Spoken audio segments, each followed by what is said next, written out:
Our Alberta Economic Outlook for November of 2018 is calling for a continuation of modest growth in Alberta's economy, growth that we saw in 2017 coming out of the recession. However, there are a couple of threats or dark clouds on the horizon looking into 2019. One is the potential for a U.S. recession or a global recession next year. This is not our forecast at the moment, but there are some things coming into place that potentially suggest that the U.S. could see a slowdown, if not an outright recession in 2019. If that was to happen, we would see a negative impact on Canada's economy and a slowdown in Alberta's economy.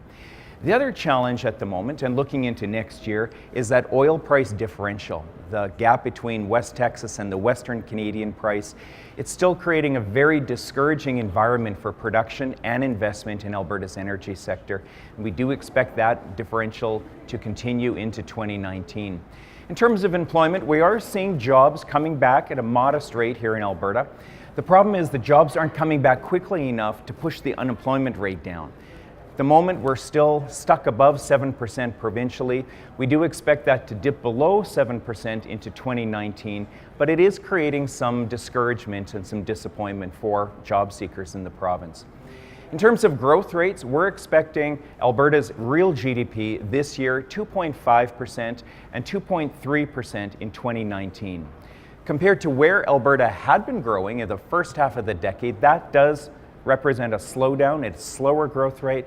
However, relative to the national average and other Canadian provinces, Alberta's real GDP and our economy is still growing at above average rate.